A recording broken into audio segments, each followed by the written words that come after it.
Good evening and welcome to the January 4th Council meeting. If you'd please rise, Council or Mayor Pro Tem Mark Lucio is going to lead us in the flag salute. Yes, will you please put your right hand over your heart? Ready, begin. I pledge allegiance to the flag of the United States of America and to the republic for which it stands, one nation under God, indivisible, with liberty and justice for all. Thank you very much. You may be seated. Okay, our first presentation is National Blood Donor Month, January 2022. I'd like to call up Mr. Al Bowling, our community liaison of the Livestream Blood Bank.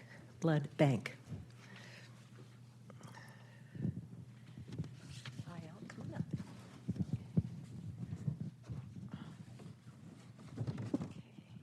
The proclamation reads, whereas blood donation plays an essential role in ensuring Southern California's hospitals and medical centers have a readily available blood supply to treat all residents and visitors, making a sufficient supply a public health priority both locally and nationally.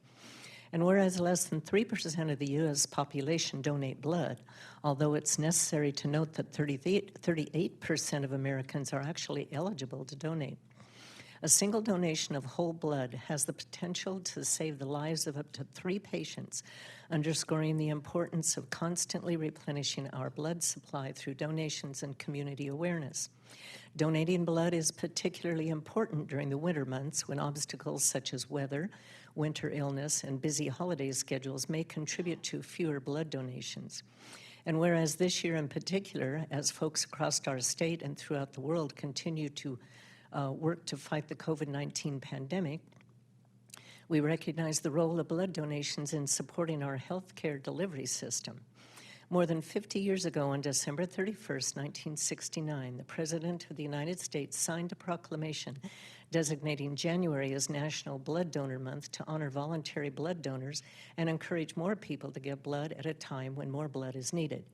And whereas throughout the nation, blood collection organizations such as Livestream Blood Bank continue to experience a shortage of donors during the COVID-19 pandemic, resulting in critically low levels of blood supplies, while demand levels reflect that 1 in every 7 hospital patients will need blood, and every 2 seconds someone needs blood.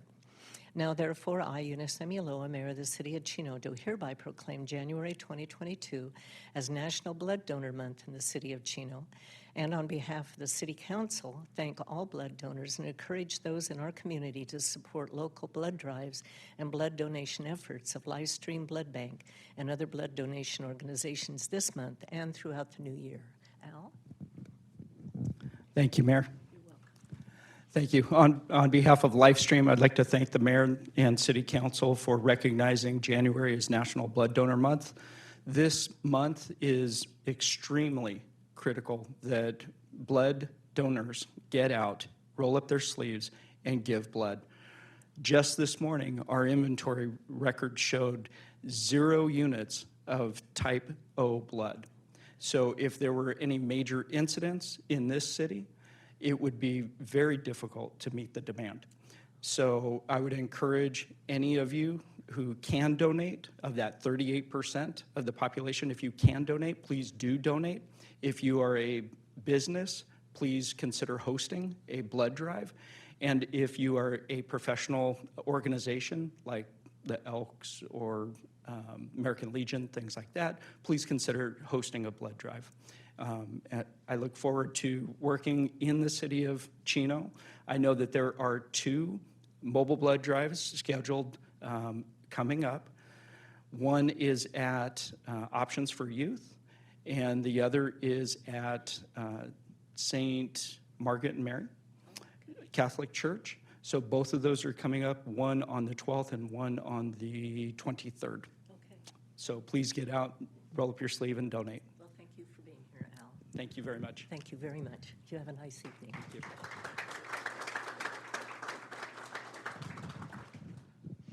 Okay, next we have some pretty special presentations.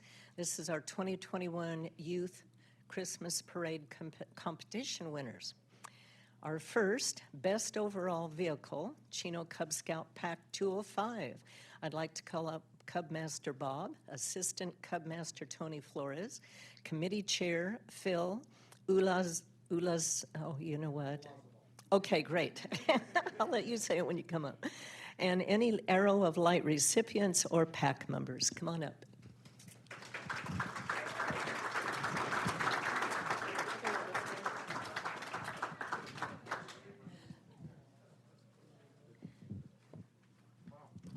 See, I have a difficult name, and so I understand what it's like. Are we missing some kids?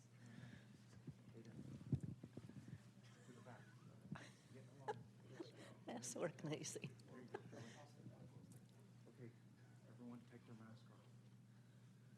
Okay, are we ready? We're ready. Thank you, Mayor. Well, congratulate you very much.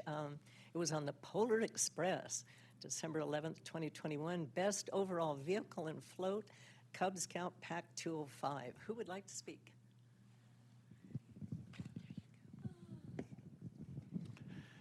Yes, as Cub Master of Pack 205, I'd like to thank the Mayor, City Council for presenting this award to us. This event is very special to Pack 205. The boys love to come to this event. We do it every year, and we appreciate the first place certificate here. But honestly, I would like to present this to our committee chair. That's what your position is, our committee chair, Phil. Without this gentleman, we wouldn't have the floats that we've had this year and in the past. With his skills and his ability to get the volunteers to work on this float, we wouldn't be able to receive this award. So Phil, thank you. And again, thank you, Mayor. Thank you, committee people.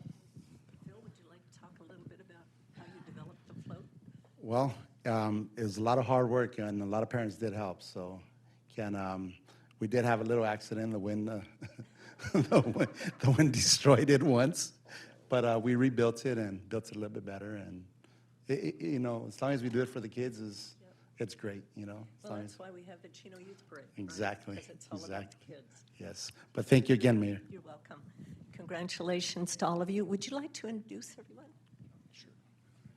And Chino Pack 205 has been serving our community for over 45 years. We're one of the oldest Cub Scout packs in the valley. Say your name. I'm Philly Olazabal. I'm Zach. Kevin Ying. Aiden Flores. Isabella Franco. Andrew Franco. They belong to me. I'm Juan Franco. I'm John Harlow. And Assistant Cub Master Tony Flores, we thank you. Happy New Year. Well, thank you for being here this evening, and thanks for your float. Oh, she wants a picture.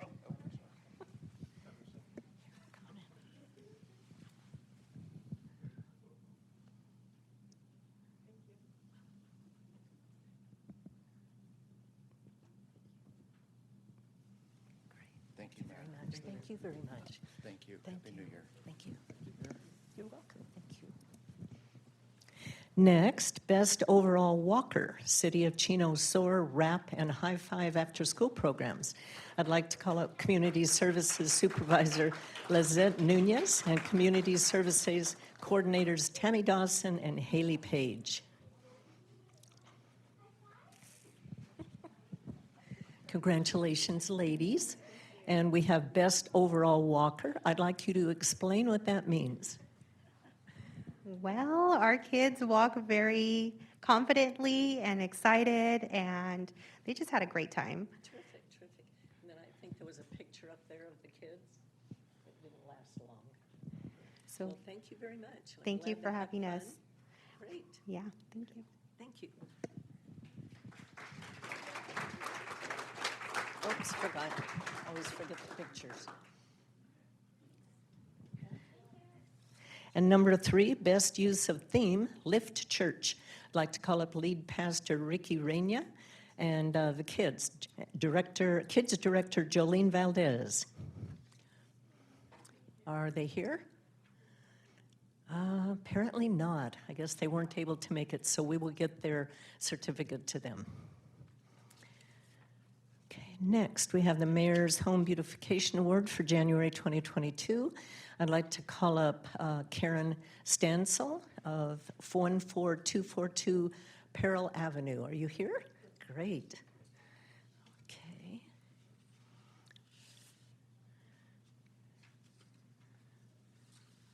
Okay.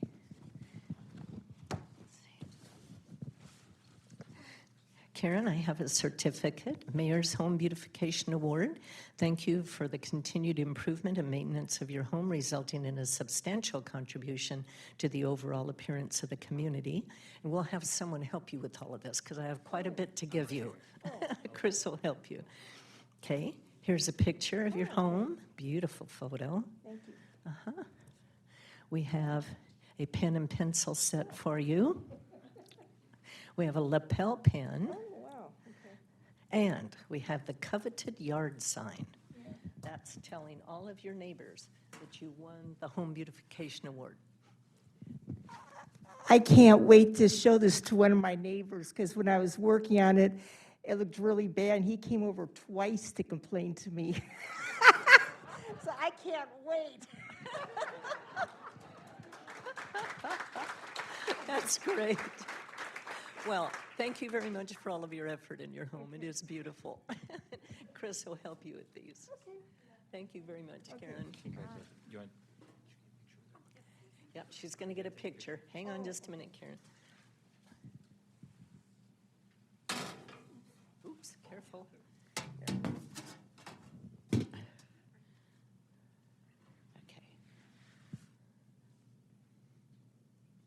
So you can show that to your neighbor. Yeah. Right? Okay, thank you.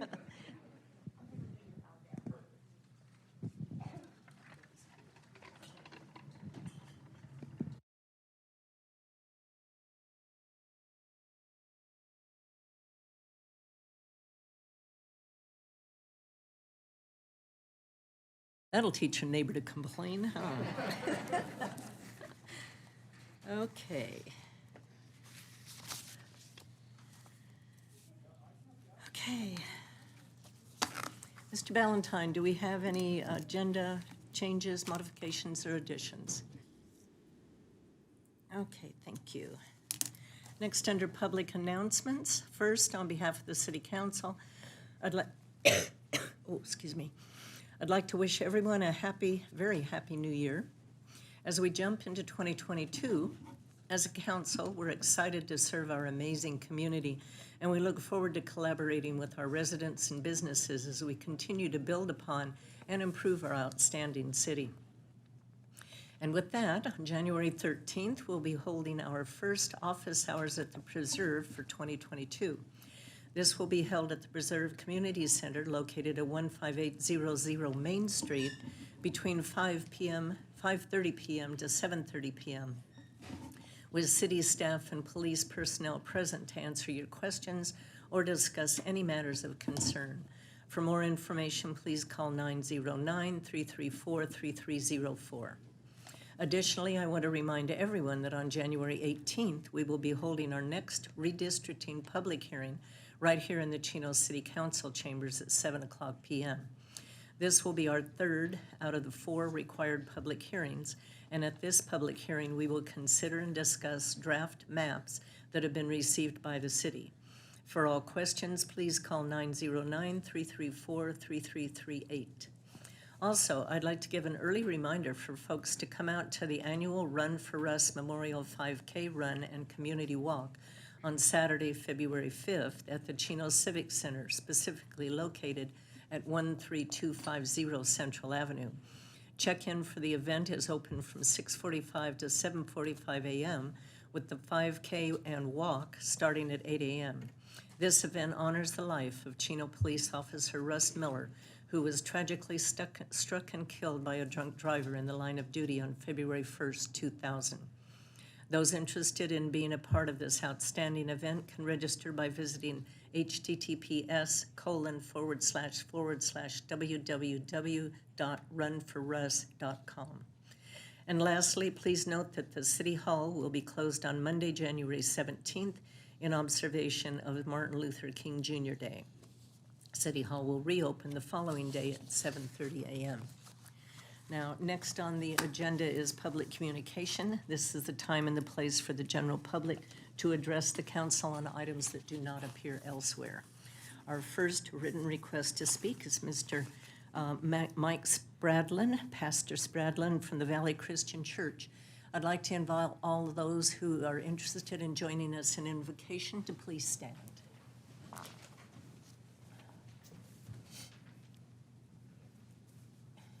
Thanks so much. I usually come up here, and for the last 24 years I've been in town, I don't say much other than pray and get on to business. But I just want to say thank you for all of you that serve selflessly. I know you all personally and have known you for a lot of years, and it's gratifying when you talk to people in other communities, when you get to talk about the one that you serve in and have such high praise. So I just want to say thank you for all of our city leaders. I know a lot of you here as well. So I'm going to ask God to bless each one of you. Will you join me in prayer? Heavenly Father, we serve a wonderful community, and in comparison, there's none like it. And Father, we believe this is the jewel of the Inland Empire, and you have made it so. I thank you for the tireless efforts of our leadership to serve and to grow this community, to provide so many activities, to provide a safe place, obviously representing the police department. I'm grateful for the leadership there. But Lord, I'm grateful for you and how you've extended your hand of blessing on this community. Lord, what a better way to start a brand new year filled with hope and promise than to ask you to continue to bless us, but for us to turn our hearts to you, to worship you and give you thanks, and to give you the credit that you're due. Lord, you empower us to serve. You empower us to give of ourselves even more. And I pray that will continue in 2022. But Lord, let's look together to build this even better, a community of people that are working together for not just our own collective good, but for yours as well. So Lord, it's been a really crappy couple of years. It really has. And the pandemic has hit us hard. But Lord, we're resilient and strong because you give us that strength. So Lord, as we go from here and do our business and the agenda that goes on of the city, I ask you to help each one of us to focus on the most important things. First of all, namely you, but then one another. Help us to have dialogue that just blesses one another, and we have an opportunity to do that for each other. Thank you for the privilege of serving in this community. We love you, and we turn our hearts toward you. In Christ's name I pray. Amen. Thanks so much, guys.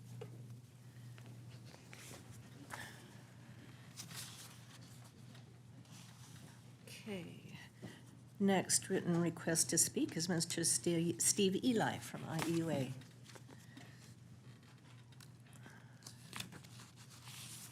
Good evening, Mayor, staff, rest of the council, everybody. Happy New Year. 2022 is going to be a tremendous year for our communities in the Chino Valley, both on the water and the wastewater side. On the wastewater side, we're still expanding Regional Plan 5 down on Kimball, and again, I open the invitation for all of you to come visit and see what's going on in your city. We've got a lot of challenges ahead, no doubt. The one major thing on the water side I want to mention is that although we had those tremendous rains for 2 straight weeks, that is just a small dent in the deficit we have from the 2.5 years of drought before that. We need to remain vigilant. We've been advised by the state thus far that we have a 0 allocation of imported water. Luckily, we have millions of gallons in storage that, from all the planning, but we need to continue to plan and hope and pray for more rain and more snow in the Sierras so that those deficits can be evened out a little bit, and we're going to keep working on storage. I know our staff is working hard with your staff on drought messaging. 30 to 35% of our water comes from imported sources in this region. We've got the Great Chino Basin that we all help administer, but we want to just remind us all, the public, the electeds, the staff, everybody, that the rain we got was great. We really needed it, but we need about 10 times more of that for the rest of the water year in order to even come close to cutting the deficit from the last couple of years. And we don't know what's going to happen next year or the year after. So we just got to constantly be vigilant, turn off those sprinklers after rain for 2-3 days, et cetera. So other than that, I just wanted to wish you all a good year, and we'll keep working together. Thanks. Thank you, Steve. Steve, congratulations on becoming the president. Oh, thank you. Appreciate it. Maybe condolences, too. Well, Right? you know what it's like. Yeah, I do. Thanks for coming this evening. Next written request to speak is Melissa Campani from Supervisor Kurt Hagman's office.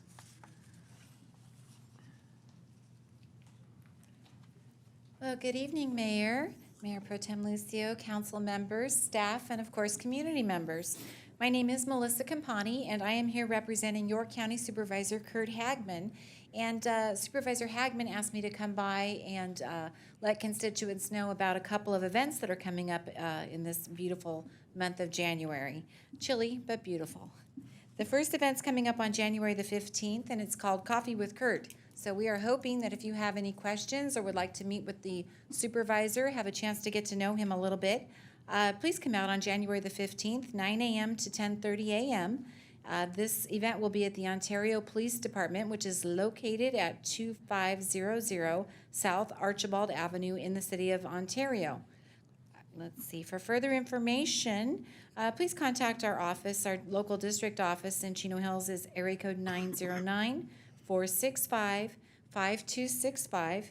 And it's also nice if you pre-register with Eventbrite. It's supervisorhagman.eventbrite.com. There's no charge, however, it's nice so that we can have enough coffee for everyone and refreshment. The next event will be the following weekend, which is January the 22nd. And this is a very popular event. It's another shredding event. And it's going to be taking place very close in the neighboring city of Chino Hills. Team Hagman will be there. This event will be at the shops in Chino Hills, the overflow parking lot. There is a map available so that you can see the direction. We do expect that it will be crowded. So we do ask that you limit your free shredding items to 3 standard filing boxes full. If you want to pre-register, it's also available to do so. However, it's not going to bypass a line, unfortunately. It's just filling out your information before we take your shredding materials. So once again, the district office telephone number for further information is area code 909-465-5265.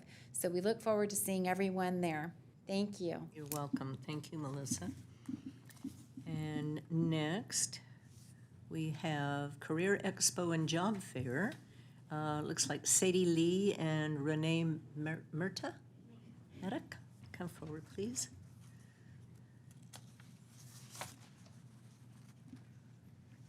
Good evening, Mayor, Mayor Pro Tem, council members, and City of Chino staff. My name is Renee Mehta. I am the Workforce Development Director at the Chino Valley Chamber of Commerce. I know that you guys have met with Zeb, and we're putting a big push for upscale Chino Valley. We're focusing on economic development, workforce development, leadership development, and entrepreneurship development. With workforce development, we hosted a job fair on October 27th, 2021 at the Chaffee Chino College Community Center. We had over 40 businesses participate and 200 job seekers came, and we were able to place 23 job placements in the city of Chino. And so with that, we're now partnering up with the City of Chino Valley Unified School District. We're going to be hosting a career expo on job fair on January 14th, 2022 at the Chino Hills Community Center from 2 to 5 p.m. Students will get to explore different career pathways, career exploration. They'll also learn from different industry experts in the city of Chino and Chino Hills, as well as explore different options such as internship opportunities as well as jobs. And so I would like to welcome Sadie, because she's one of the students that came from our local high school who really wanted an opportunity to stay local and learn about jobs here as well, and different career opportunities. So I really appreciate all your support that you give to the Chino Valley Chamber, and thank you so much. You're welcome. Thank you, Renee. Good evening, everyone. My name is Sadie Lee, and I'm a senior at Ayala High School. I'm really excited to share with you this Career Expo and Job Fair that I've had the pleasure of organizing alongside the Chino Valley Chamber of Commerce. So we came up for this idea that was targeted more towards high school students after I had first reached out to the chamber looking for local internship and job shadowing opportunities in international business and hospitality, which is the field that I'm planning to go into for college and my career. But I was unable to find these experiences on my own because everything I saw required me to be 18 or currently pursuing a degree in college, which I was not. And this was a roadblock that I later learned many of my friends and classmates also faced as well. The chamber then connected me to Marriott Town Place Suites in Chino Hills, and I had a really eye-opening experience taking a tour of the hotel and sitting down one-on-one with an associate to talk more about the industry and the different paths I could take in that direction. And then knowing that my friends and classmates were having the same difficulty in finding these resources, and therefore knowing that they would also benefit from an experience like mine, we decided to organize the Career Expo and Job Fair, where students will be able to talk with industry professionals just like I did and schedule time for job shadowing or potential internships, and even participate in the on-the-spot hires that many of the businesses in attendance will be conducting. So on a broader scale, what we're trying to accomplish with this event is not solely so students and job seekers can have these opportunities, although that is one side of it, but also to build student-industry partnerships here in our community to connect students with hands-on experiences that extend learning beyond the classroom, and to broaden transparency of different fields and career paths. And so the main overarching goal of providing students and job seekers with access to these opportunities is really to sufficiently equip us with the clarity and confidence needed in ourselves and our skills as we take our next steps towards college and a career. Thank you. Congratulations. Sounds like you're doing a great job, Zadie. Thank you, ladies, for being here this evening. Okay, next written request, Nina Segal. I apologize if I didn't pronounce it right. A little hard to read your writing. You pronounced it very well. Happy New Year to everyone. Thank you. I have a request, even though we are on the Ontario side. And, Can you pull the microphone a little bit sure, I'm closer? sorry. Thank you. We want to connect the septic tank to the sewerage. I've been trying since last year with no luck. Because every department I call, we are in county side or we are not in city side. So finally, I yesterday spoke to someone. They said if councilman approves it, then we can get this done. So I really need help on that. I think the whole street on the Ontario side, they're on the septic tank and they want to connect to sewerage side of Chino. Well, let's see. I think I would refer you to one of our staff members to get some further information. Matt, who do you think she should speak to? Why don't we have Vivian get your contact information and we'll reach out and Okay, see what we thank can you. I hope accommodate. this time it works. Okay. Okay. Thank you very much. Thank you. Thank you.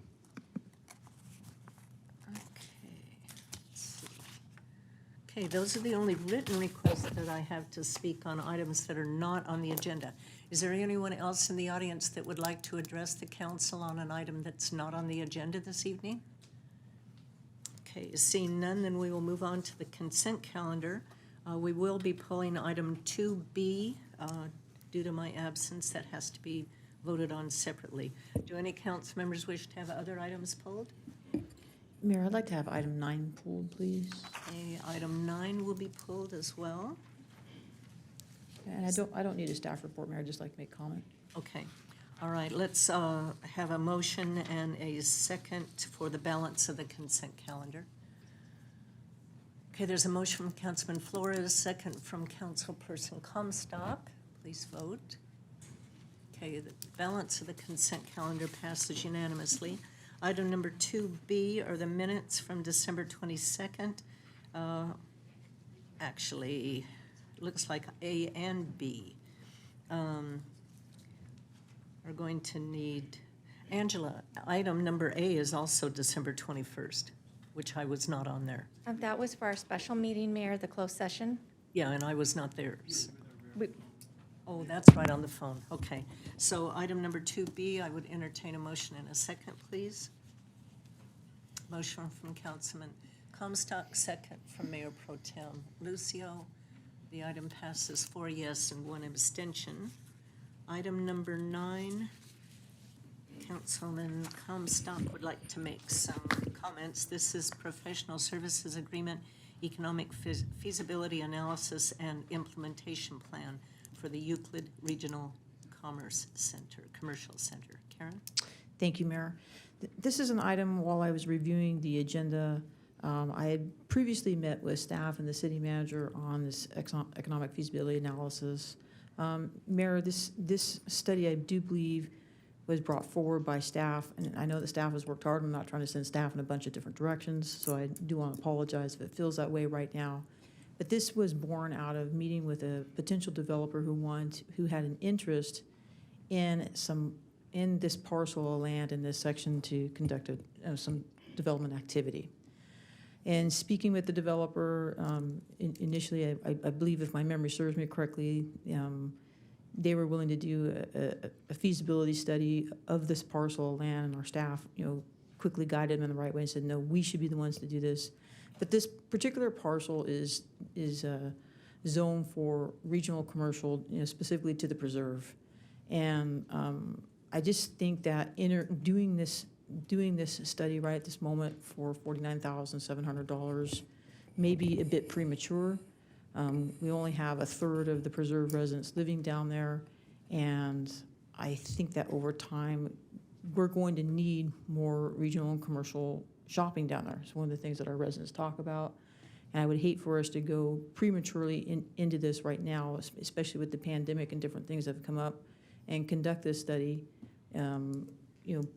before we really know, a greater demand for potentially regional commercial. So I put that out there for further discussion with the council, whether or not we should consider, moving forward with this. I would say potentially right now we may want to hold off on this study till we get more residents down there. And as we know, the land in Chino is not getting less desirable; it's getting more desirable.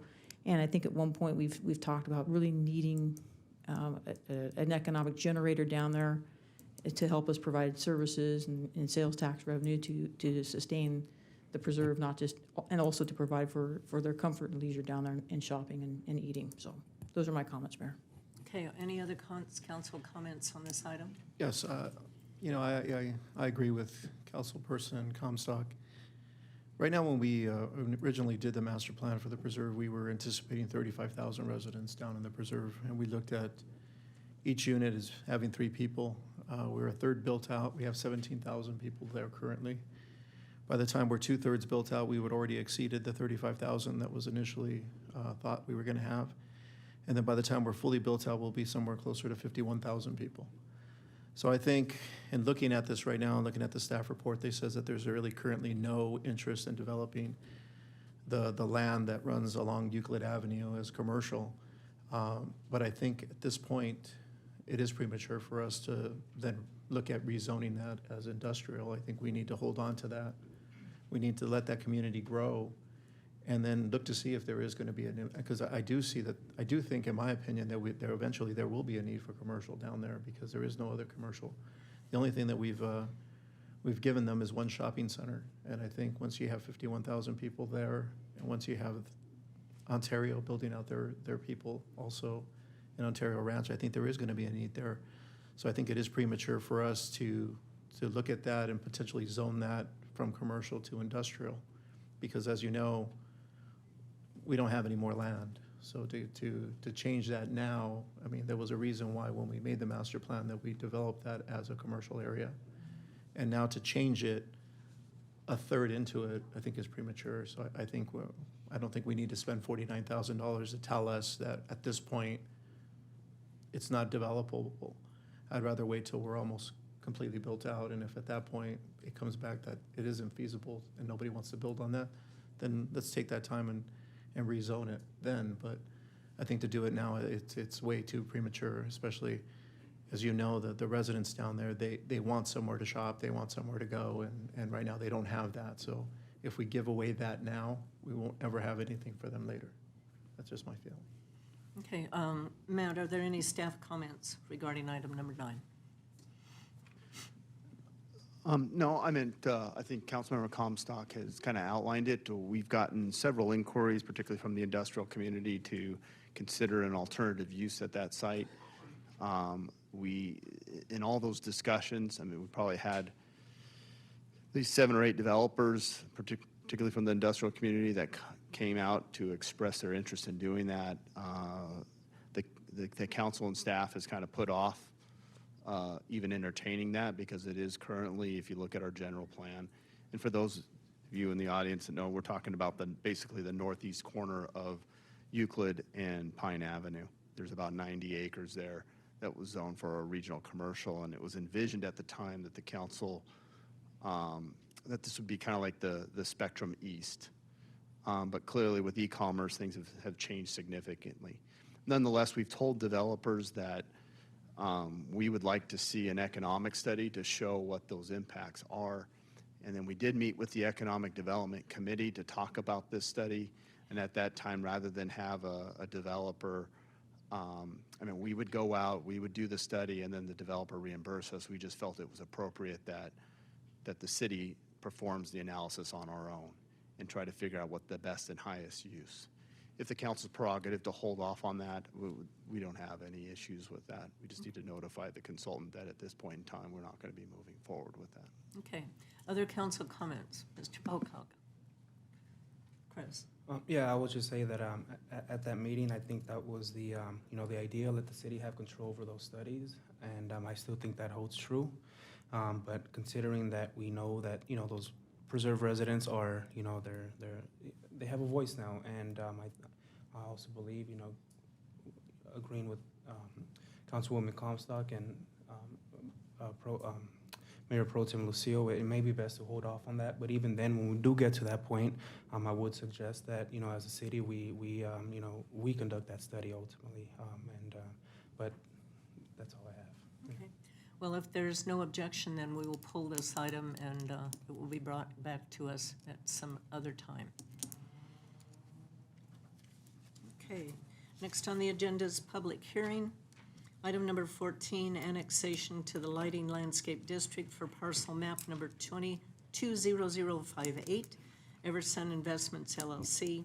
This is to adopt resolution number 2022-001, ordering the annexation of parcel map 20058 into the Landscape and Lighting District number 2002-1, annexation zone number 85, generally located on the northwest corner of Central Avenue and Eucalyptus Avenue. I'd like to declare the public hearing open and ask for a staff report from our Development Services Director, Mr. Nick. Oops, not Nick. It has Nick down there. Sorry. Nope, not Nick. Sylvia Ramos will be providing this. Sylvia, sorry. No problem. Good evening, Madam Mayor, members of the City Council. In 2019, the Planning Commission approved parcel map 20058 for the construction of 2 warehouses located on the northwest corner of Central and Euclid Avenues. The conditions of approval require the developer to design and construct streetlights as part of the required public improvements necessitated by the development. The project property, per the conditions of approval, is required to be annexed into the Landscape and Lighting District for maintenance along with the project's frontage within the public right-of-way. The annexation process is a 2-step process. The first step is complete. City Council approved Resolution 2021-072 on November 2nd, 2021, ordering the preparation of the engineering report, which includes the estimated annual assessment of $258.90 for the first year. The actual assessment will be based on actual costs, and the assessment amount is subject to the change based on the maintenance and the energy costs over time and any annual CPI. Step 2 is to conduct the public hearing, which is tonight. The property owner is proposing to annex 2 streetlights fronting the property on Central and Eucalyptus Avenues, one on Central and one on Eucalyptus. The property owner has filed the required petition to annex into the city's Landscape and Lighting District, Zone 85, and has also filed with the city clerk and assessment ballot in favor of the annexation. All the conditions under the tentative map have been met with the completion of the annexation. Therefore, it is staff's recommendation to the City Council to approve Resolution 2022-001, ordering the annexation of parcel map 20058 into the Landscape and Lighting District number 2002-1, Zone 85. This concludes my report, and I'd be happy to answer any questions you may have. Thank you, Sylvia. Any questions of staff? No? Are there any members of the public that has questions or any comments on this item? Okay, seeing none, we will close the public hearing, and I would entertain a motion in a second. Motion from Councilperson Comstock, second from Councilman Flores. Item passes unanimously. Thank you, Sylvia. Sure. Item number 15, annexation to the Lighting Landscape District for the Chino Valley Unified School District's Chino High School Reconstruction Project. This is to annex to the Landscape and Lighting District number 2002-1, annexation zone number 87, Chino Valley Unified School District's Chino High School Reconstruction Project. I'd like to declare the public hearing and ask for a staff report from Sylvia. Thank you, Madam Mayor, members of the City Council. In 2016, the local voters approved a school construction and moderation bond for the Chino Valley Unified School District, a portion of which was allocated for the phase reconstruction and modernization of Chino High School.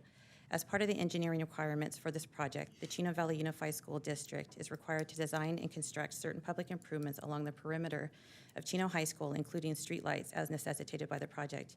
Consequently, these public streetlights are required to be annexed into the Landscape and Lighting District for maintenance along the project's frontage and within the public right-of-way. As stated in my previous report, the annexation process is a two-part process. Step one has been completed. City Council approved Resolution 2021-073 on November 16, 2021, ordering preparation of the engineer's report, which includes the estimated annual assessment of $685.95 for the first year.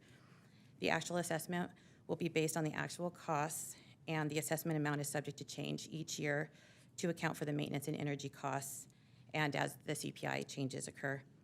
Step two is tonight to conduct the public hearing ordering the annexation into the Landscape and Lighting District. The Chino Valley School District is proposing to annex 17 streetlights in total, fronting the property on 10th Street and Jefferson Avenue. The district has filed the required petition to annex into the city's Landscape and Lighting District, Zone 87, and also filed with the city clerk an assessment ballot in favor of the annexation. Therefore, it is staff's recommendation to the City Council to approve Resolution 2022-002, ordering the annexation into the Lighting and Landscape District 2002-1, Zone number 87. That concludes my report, and I'd be happy to answer any questions you may have. Thank you. Any questions this evening? No. Any members of the public would like to address the council on this item? Okay, seeing none, then we will close the public hearing, and I would entertain a motion in a second. It's a motion from Councilman Flores, second from Mayor Pro Tem Lucio. Item passes unanimously. Item number 16, City of Chino user fees. Conduct a public hearing and adopt resolution number 2022-007, updating user fees for city-provided services effective February 1st, 2022. I'd like to declare the hearing open, public hearing open, and ask for a staff report from our billing manager, Nikki Love. Good evening, Mayor and council members.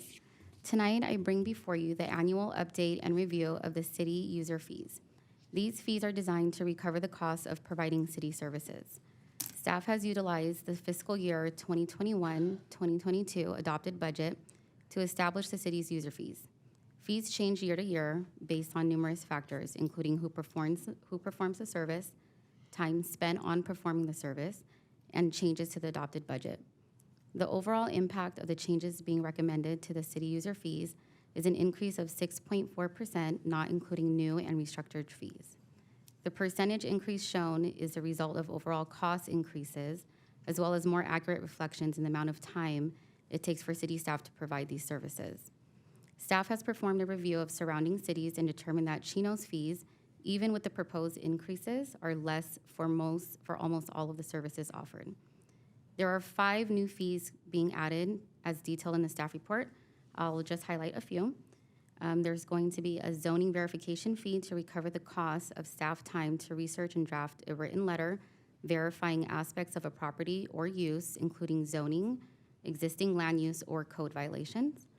A fee to recover the cost of staff time to provide right-of-way documents for single-family lots or ADU projects on behalf of the applicant in lieu of applicant procurement of a consultant, and a sewer annexation application fee to recover the cost of staff time to process and review the application and exhibits, staff report processing and council review, planning and engineering review, and staff time to draft written letters and email correspondence.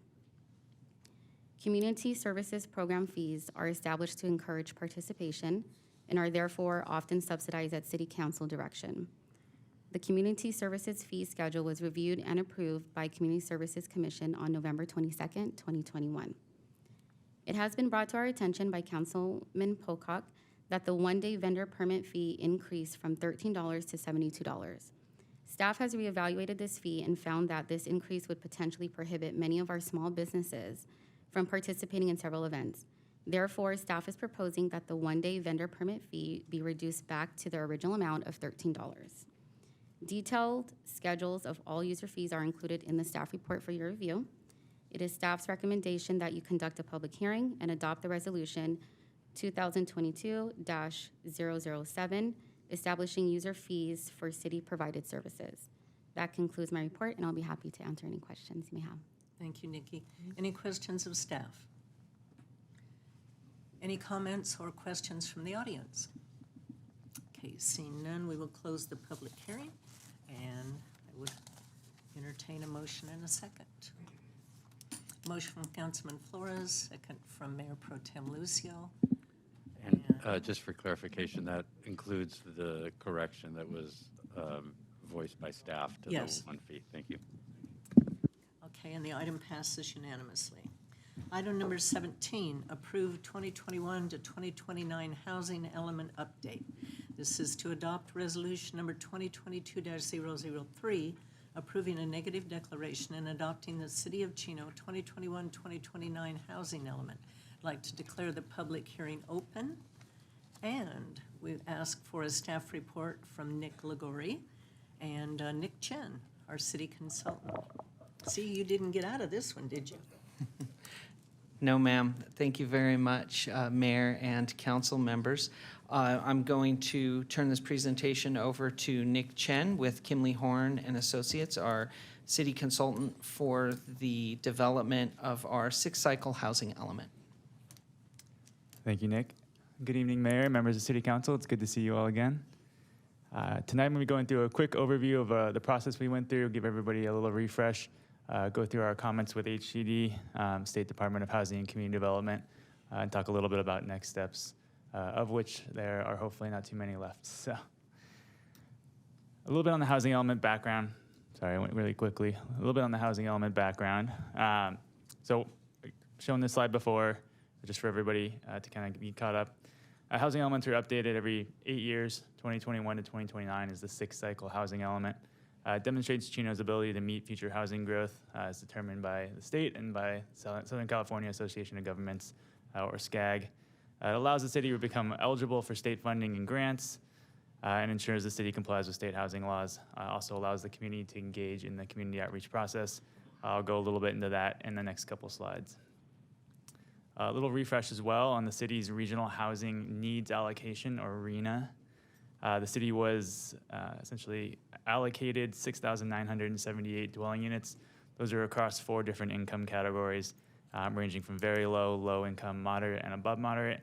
It's actually a 5th one in there that the state doesn't uniquely define, but it's a very low, or extremely low income, which is 50% of the very low need.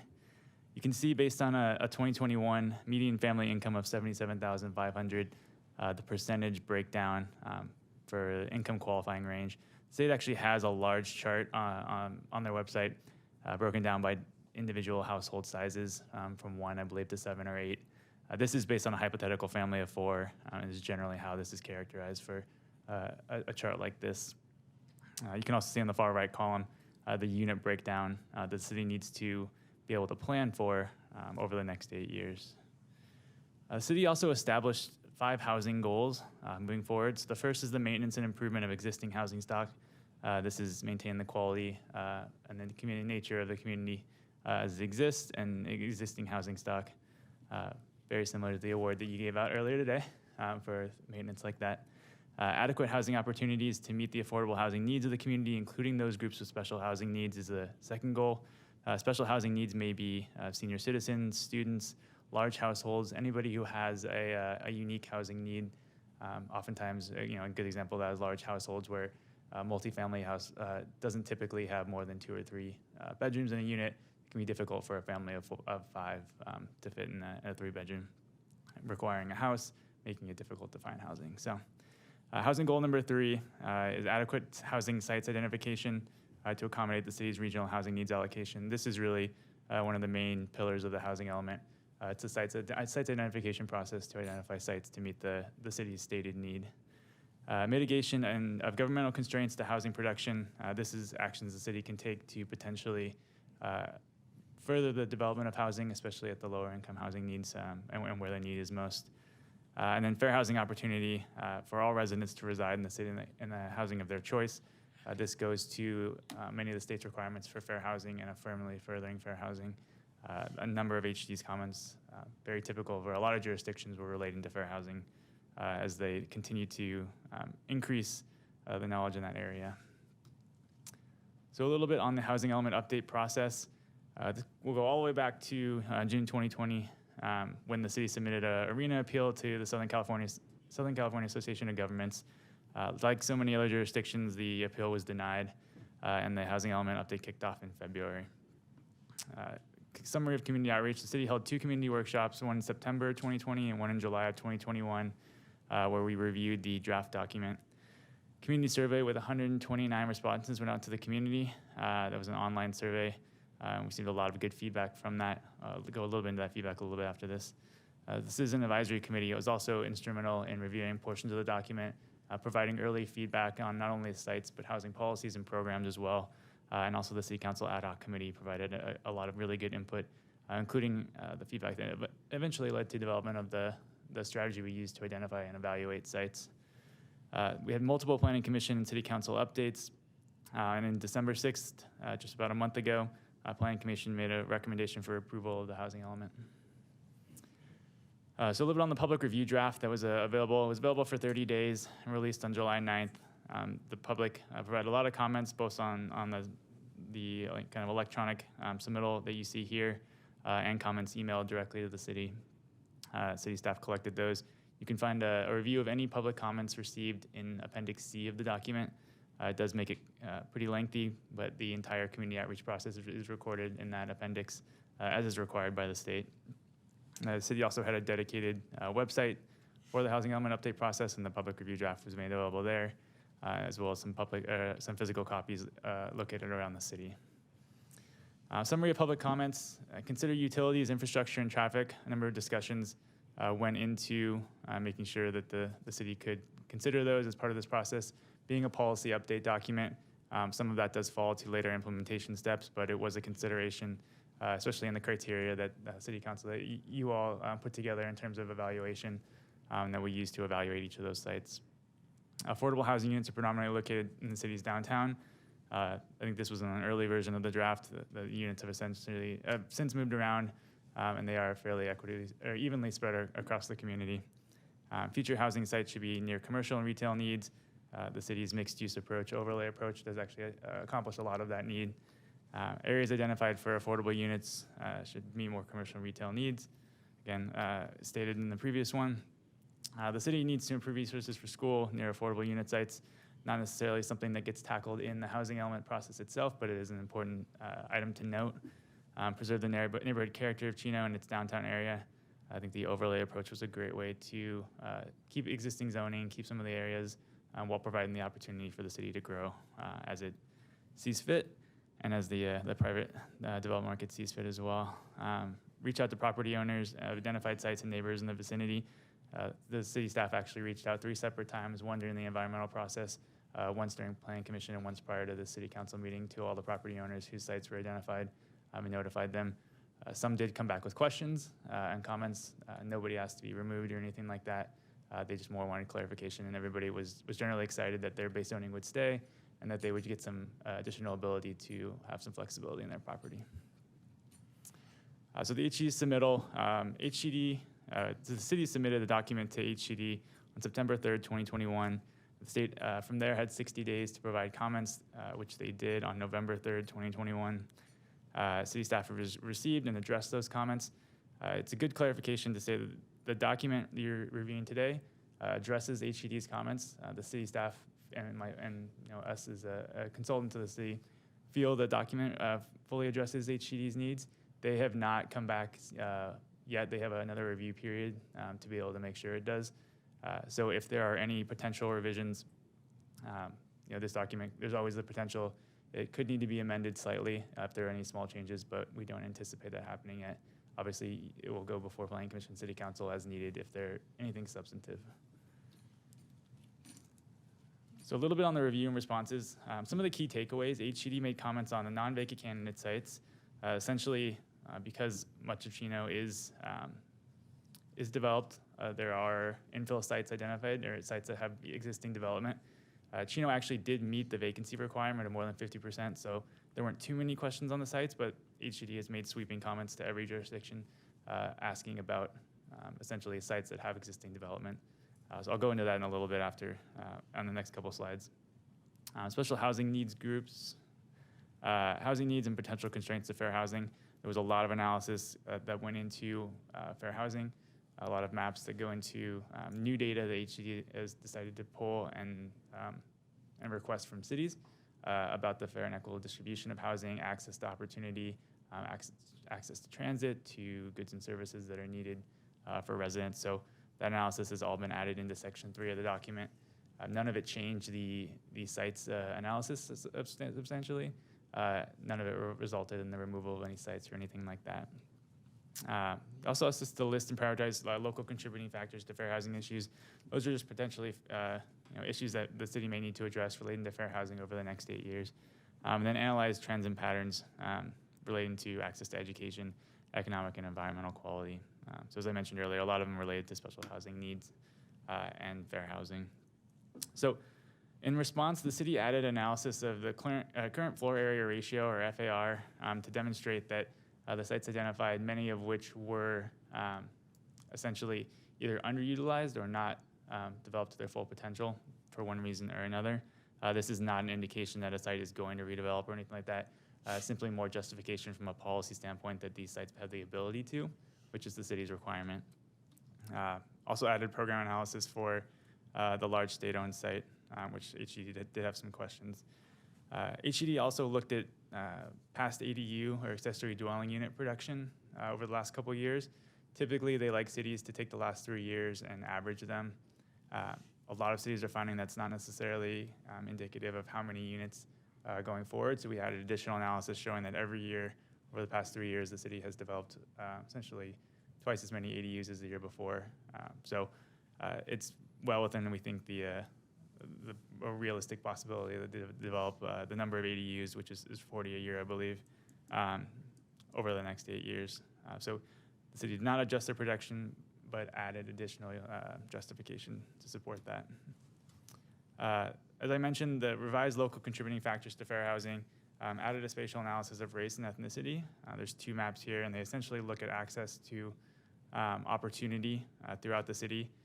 There are data sources from UC Davis and some from the state that identify potential areas of opportunity based on a number of factors, some relating to land use, some relating to school districts and things like that, and make sure that there's a distribution and that there's no areas within the city that are being overburdened in any one spot. Our analysis didn't find that there was any area being overburdened in any particular area, but regardless, that analysis was added to the document as well. We also looked at tenure, cost burden, overcrowding for extremely low-income households. As I mentioned, overcrowding is 5 or more people within a household. So all of that analysis was added to the document, and there were some programs added relating to additional outreach and development of units to help serve extremely low and low-income populations, but nothing changed in terms of the sites relating to the location of identified areas.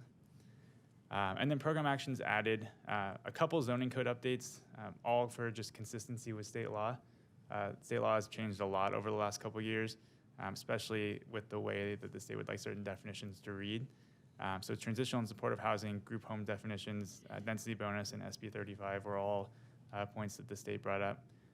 None of the revisions that the city made to the document really changed the way the city is operating currently, with maybe the exception of SB 35, which I believe the city is in the process of developing, or will be developing streamlining measures. It's a requirement that every city do that, or defaults to the state streamlining measures. So all of these are just essentially small code updates to the definitions of these. And then a few more that were added, mostly relating to outreach. HCD is big on community outreach, especially to portions of the population that are either underrepresented or don't typically participate in, say, like a housing element update process or a typical city process. So outreach to underrepresented community members, discussions with applicants and developers on housings for special needs groups. There are developers out here who specialize in either senior housing or large family development, who may be able to have some opportunity. So not necessarily going out and soliciting that, but outreaching to folks who do have questions and being available and able to respond to those questions. Replacement of at-risk units. This is really essentially units that are currently affordable, which may have their affordability covenants expiring within the next 8 years or during the planning period. It's the city's responsibility to just reach out and see if those folks are interested in renewing those covenants, what that would take. It's obviously not the city's ability to renew those themselves, but to at least make the good faith effort to try and keep those units affordable. Once you do get affordable units, it's always great to try and keep those. The city's approach to measure and vote, I believe there's an item a little bit later on this agenda, goes towards that. Then looking at the measure and vote for later in, I think, June 2022, if I have it right, relating to the sites, and I think that will come a little bit later today. And then a focus on accessory dwelling unit production, so adding a few potential educational materials, and I believe starting to look at either pre-made plans or things like that, which could help folks who either don't have the ability to go out and hire a consultant or hire an architect or someone to help them develop that, whereas pre-made plans can make sure the city has plans that they both agree with and enjoy and are going to be okay with, and gives a property owner a significant discount because they don't have to develop those plans themselves. So those types of incentives were added to the document. A little bit last couple slides. The CEQA determination, the California Environmental Quality Act. There was a CEQA determination and a negative declaration prepared for this document.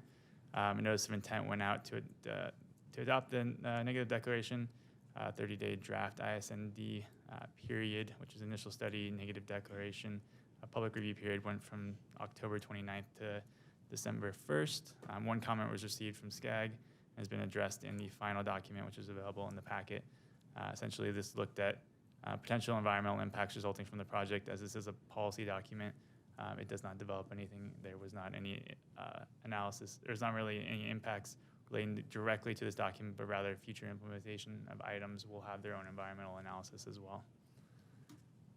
And now just a quick slide on next steps. As I mentioned, we'll coordinate further with HCD following a recommendation, hopefully, or adoption tonight, if that was to occur. Continue to coordinate with HCD on city responses and revisions. We will have to formally resubmit the document to HCD just to get a letter on certification. And hopefully, as soon as we get that, we're able to say we have a certified housing element that's been adopted and the city is in great shape. As I mentioned, if HCD does have any further clarifications, any further comments, if they're minor, they can be addressed directly. If anything substantive, they would, of course, come back to City Council. So with that, Nick and myself are here to answer any questions you have, and thank you for listening. Okay, are there any questions of Nick, either Nick from the council members? Yes, Walt. Thank you for that report. I'm wondering, now we have a 6,800 requirement, 6,800, and plus we put a bonus or a buffer on that. But say a huge amount of our existing land now gets developed and we start getting to the point where we can't meet the arena because we just don't have the acreage for it. Are we gonna have to stop building so that we can leave those spaces open, or what would be the status of that? No, if at any point the city does not have a sufficient inventory to meet the remaining arena need, so it is it's something the city has to track through their annual progress reports every year.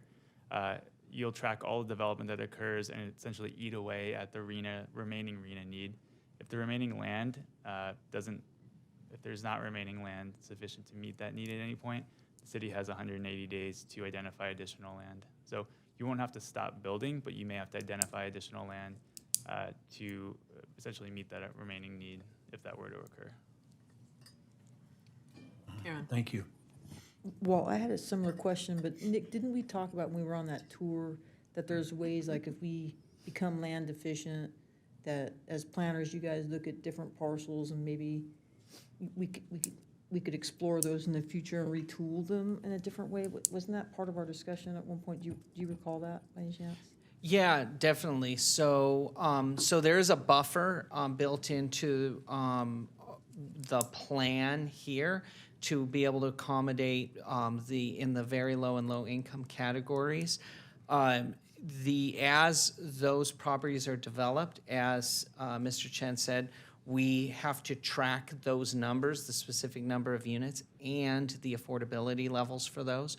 We get to a point where a proposed development would essentially tip the scales and put us into a less than positive territory.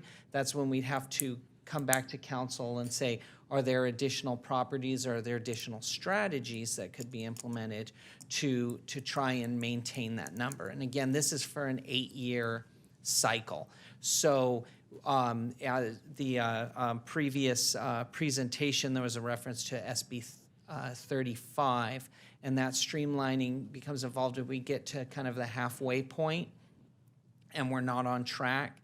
It's additional ways to help streamline other types of development, but those have to meet some really high criteria too. So it's more difficult for those measures to be applied to Chino versus other much larger cities. But yes, this is something that we have to track. We bring an annual report to the council in April or May that shows our progress. But as development comes in, we will have to be informing the council if we get to a point where we may need to find additional sites to be able to accommodate our arena through the end of the cycle. Thanks, Nick. Any other questions, comments? Okay, thank you very much. I know there was a lot of work that went into this element. It will be resubmitted to HCD again, and approximately when will we expect to get their comments back? The state law changed a little bit this year. HCD has 60 days to review a second draft document, essentially. So after they've already reviewed it once, the second draft, they have 60 days to review. So within 60 days, we'll get their comments, and then we have to respond, right? We'll either get their comments, in which case we would have to respond. The hope is that typically what happens when HCD has time, they're a little overloaded with the number of housing elements they're getting currently within the SCAG jurisdictions, but the hope is that they reach out prior, we're able to have a quick discussion and clarify any items that they may need, and then they give the city a letter of certification, essentially, and then there is no response to that. It's just the city has a certified housing element at that point. Is there any possibility that we won't get certified? I mean, eventually, well, I shouldn't say every city. Every city that tries to eventually get certification. There are a few jurisdictions, some in Sandag, that have gotten a second letter and had to address that. So it's dragged out a little bit longer.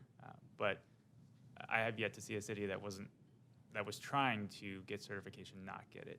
Okay. In my experience, there are certainly cities out there who are not trying, but that's not a good place to be. Okay, thank you, Nick. Are there any members of the public that would like to make a comment? See none. We will close the public hearing and entertain a motion in a second. Motion from Mayor Pro Tem Lucio, second from Councilman Flores. The item passes unanimously. Okay, next under no business, item number 18. Proposed city council, darn it, initiated ballot measure, adopt resolution number 2022-006 to call for a special municipal election and other related actions to place on the June 7th, 2022 primary election a ballot measure to adopt overlay strategies as part of the 2021-29 housing element update.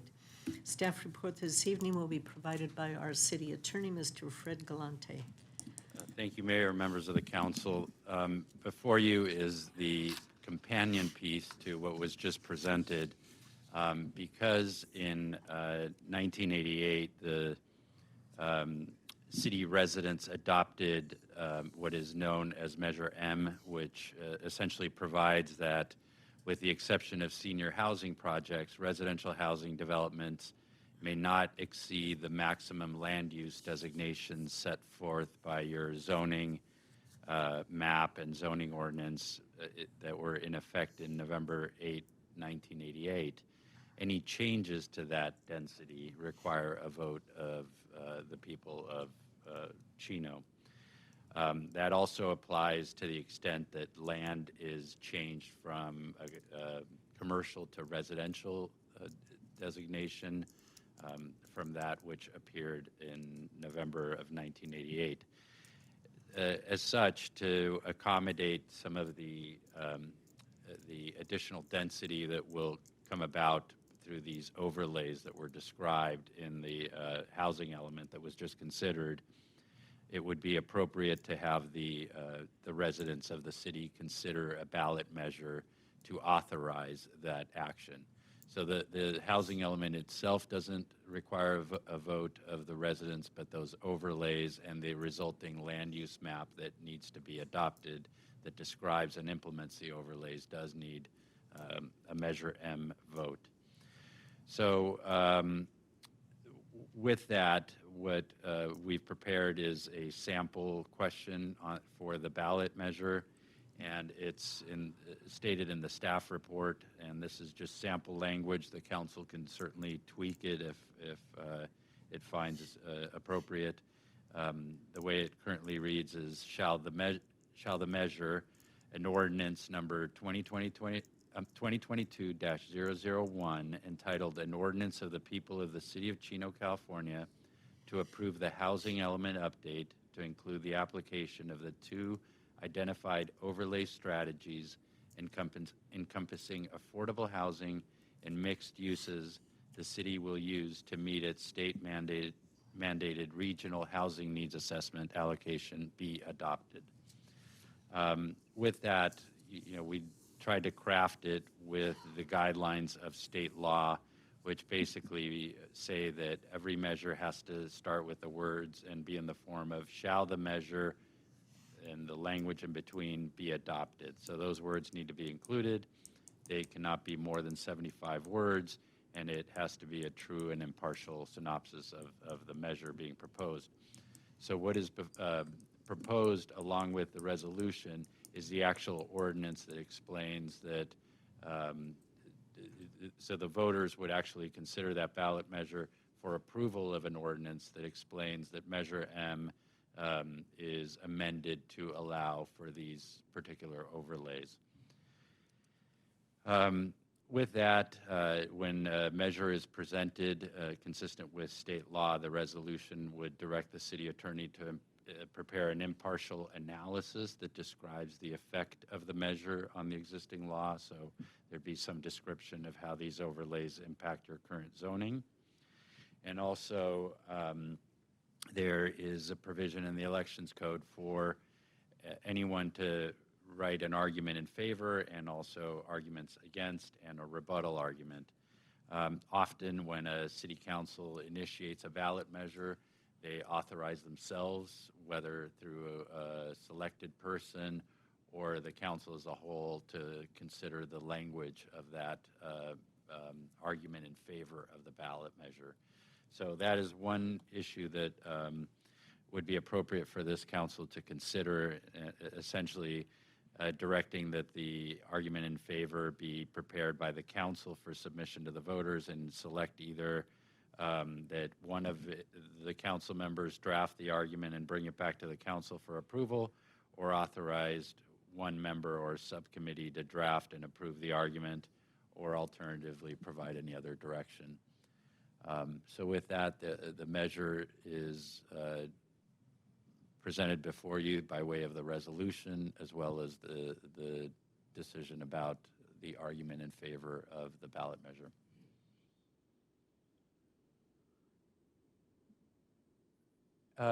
Yes, I would help draft it. I'd like to present it to either you as the mayor, or maybe a subcommittee, or maybe your city manager. Yeah. Okay, all right.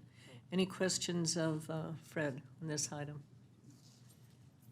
Okay, then I would ask for a motion and a second approving the item and directing our city attorney to draft the language for the ballot measure to be reviewed by myself and Mayor Pro Tem Lucio.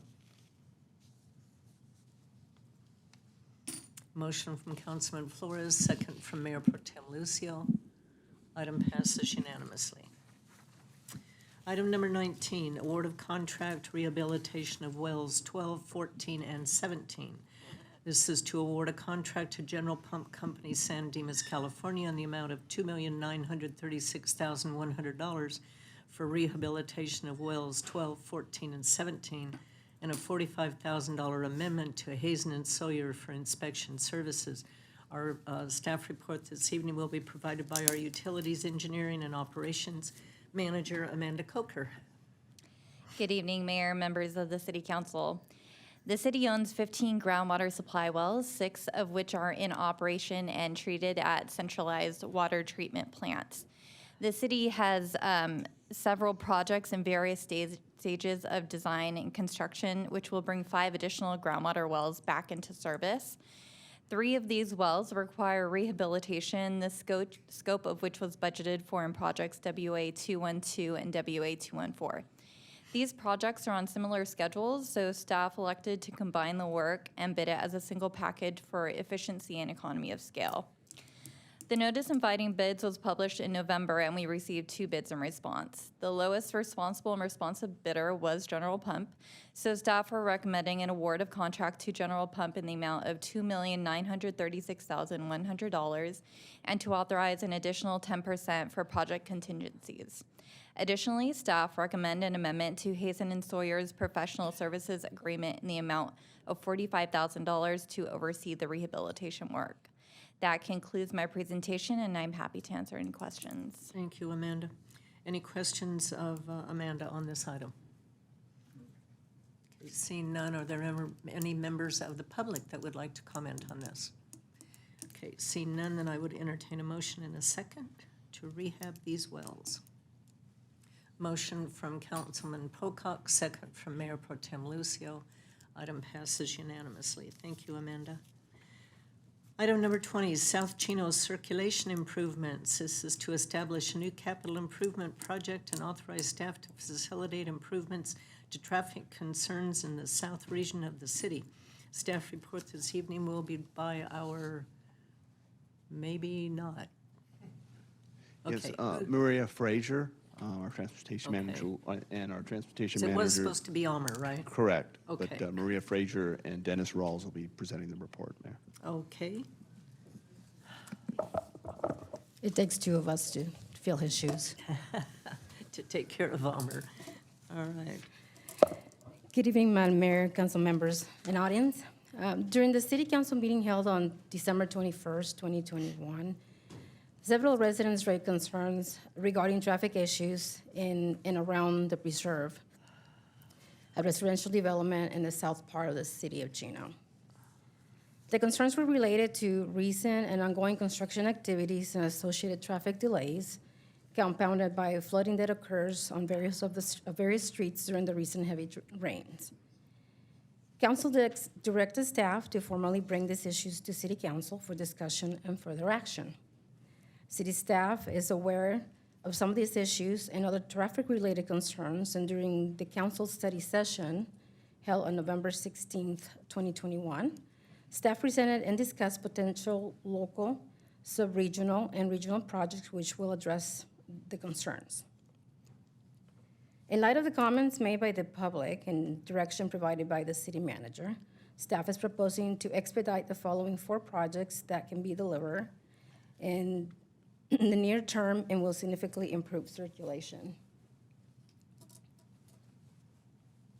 The redesign and widening at the intersection of El Prado Road and Kimball Avenue and the reconfiguration of Central at El Prado. The redesign of Kimball will provide a free movement of traffic between Kimball and El Prado, which will improve the traffic flow at the intersection. The reconfiguration of Central Avenue by widening the southwest corner to allow for left turn lanes and reconfiguring the southbound lanes to accommodate left turn lanes and 2 through lanes. Both projects were presented on the November study session. Both projects will require additional right-of-way. As part of the recent slurry project along Central Avenue, Public Works added a southbound left turn lane at Central and El Prado to alleviate some of the congestion at the intersection. In response to the urgent need to address traffic circulation issues, the staff is recommending expediting the projects and added to the current CIP. The estimated cost of these services is $161,479, and the cost of the proposed project is estimated at $2.5 million. Additionally, staff has been working on repairing the culverts at Pine Avenue and Chino Creek west of El Prado. Staff and the contractor worked on the repairs through the weekend of December 18, 2021. The repairs will be completed in approximately 1 week. Reopening this section of the road will also provide a connection to Central Avenue, which will alleviate traffic congestion at Kimball Avenue. So at City Council's direction, staff is prepared to work with the City of Chino Hills to coordinate and develop this additional solution for the public and residents in the South Chino area. And I will pass the presentation to Dennis. Thank you, Maria. Good evening, Mayor and City Council. Other projects that we're adding on to this item tonight involve the development of plans and specifications for the restriping of Euclid Avenue, State Route 83, controlled by Caltrans. What staff proposes to do is restripe and create 2 northbound lanes north of Pine. Currently, and in this photo, north is to the right, so the picture's a little sideways. Just north of Pine, as you travel northbound, you immediately merge into 1 lane for about a quarter mile, a little bit more than that, before you get to Kimball, where it widens back up to 2 lanes. What staff is proposing to do is submit a project to Caltrans where we restripe that roadway by shifting the southbound lanes westerly, in this case upward, taking out a portion of that hatched out shoulder. There's about 40 feet, more than 40 feet of shoulder currently unused by anyone. And so rather than just leave that pavement vacant, we are proposing to shift traffic westerly between Kimball and Pine and allow for 2 northbound lanes to continue all the way through between Pine and Kimball, improving circulation in this area. Further, as going to be shown in this video, one of the concerns brought up at the last council meeting was the use of the police in flagging traffic in the mornings on Bickmore and Rincon Meadows. This intersection is currently always stop controlled, and so during our heavy morning commute on Bickmore, especially while Kimball has been closed, our police department has been out there flagging traffic through the stop, increasing traffic flow. There is a design for a traffic signal. In fact, it's about half constructed right now, but field concerns as well as some redesign that was required after the adoption of the city's pedestrian accessibility policy require a redesign of that intersection. That has been in progress, but has been a slow work, unfortunately, as staff has worked with the developer. So tonight, as part of this item, staff is requesting direction from City Council to build an interim facility and get the signal operational immediately. So with that, I'll return it back to Maria as we conclude our comments. So it is a staff recommendation. The council approves the staff report with the recommendations indicating in the staff report. This concludes our presentation, and we will be happy to answer any questions that you may have. We need these improvements desperately. Council comments or questions? Walt? Thank you. There seems to be a lot of players here. It's Chino Hills, and you have to acquire some right-of-way, plus Caltrans is involved here, so that may take a real long time to get all those ducks in a row. Will we be waiting till we get all of these ducks lined up, or are we going to go ahead with what we can go ahead with in the meantime? Thank you. I'll start by saying for the improvements for El Prado and Central, we are prepared to work with our consultant and work the right-of-way acquisition as well as the design concurrently to expedite and try to deliver between 9 and 12 months. So that's kind of like the approach that we're going to have, and we think is pretty doable. With regards to Caltrans, Well, and to your point, Councilmember Pocock, we are kind of reliant on a couple agencies to get those right-of-ways, but there are things, for example, we believe moving the striping, that's a reasonable request to be made to Caltrans. Also, the Bickmore intersection, we kind of control that as the council. And when we talk about interim, what we are saying is we want to move forward with putting up the traffic signals, and then soon to follow, we're pretty close to a final design as it relates to the ramps and the concrete work around those street light signals. That will soon follow, and we control that in its entirety. So I would say you're absolutely correct. The issues as it relates to gaining right away from the state of California and the property owner at El Prado and Central, that's key to the timing. But we hope to while we're doing the design, be able to obtain those right-of-ways. Karen? Thank you. How long are we allowed to let something like Bickmore and Rincon Meadows operate on this temporary permit? How long generally is accepted, or is a standard for that until we complete the rest of the work, Dennis? Do you estimate? That's a good question. The improvement in its entirety is conditioned on 2 developments in the preserve, so neither can be fully accepted until all the improvements associated with those developments are completed. So what we're trying to do partly tonight is get that signal operational because we know how desperately it's needed in the traffic flow. But in the meantime, continue to work with the developer on that redesign of the concrete improvements in that intersection. While the signal is being built, there's a lot of asphalt patching that was done.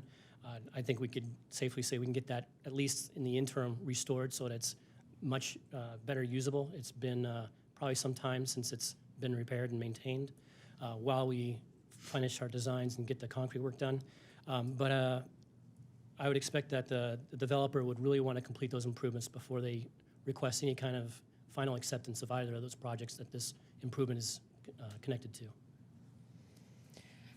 Any other comments, questions? I still got more. Oh, Karen? I think that anything we can do to help circulation in, not just this portion of town, but our entire city. And let's face it, traffic is actually a problem. It's one of our biggest complaints, circulating cars through not just the southern section of town, but others as well. Anytime we can look at these things and make commuting through our city more safe and more efficient, I think it's great. But particularly this area, if you have not been caught in the gridlock in this portion of town during peak traffic hours, can be quite frustrating. So all these things I think are going to be welcome.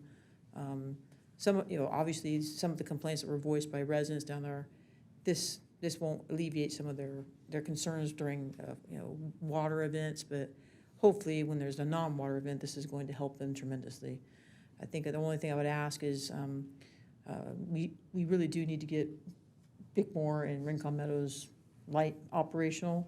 I think we need to be sensitive to keeping that on our radar and not letting it operate in that temporary state for longer than what would be, accepted or considered an overextension of our ability to grant that.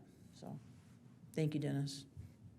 And we did visit that area down there at Bickmore and Rincon Meadows about a week ago, and that signal there is desperately needed. Dennis, what's the timeline for Kimball Avenue and El Prado Road? I will answer that. So the timeline is to deliver between 9 and 12 months, and that is working tandemly, design and right-of-way acquisitions at the same time. And on there, we have to get the right-of-way for what part? From the state, on the Kimball side, it will be on the northeast corner, Okay. which is right, yeah, thank you, Dennis. And on Providence Central will be from the commercial development, right on the southeast corner. Okay. Well, I just, I thank you guys for looking at these intersections and coming up with some solutions. I mean, the one on Euclid is just, it's a simple fix. I mean, the asphalt in the road is already there. It's just a mere fact of just restriping it, because it has 2 lanes once it comes up to Pine, and then all of a sudden it just shifts down to the one when we can easily have 2.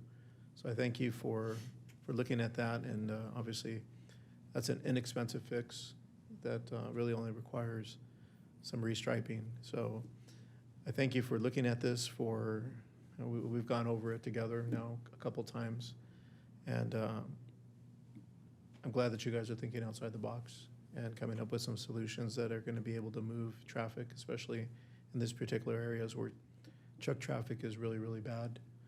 And creating some dedicated lanes for the trucks to move, and then as well as our residents, I think will be key once this is up and going.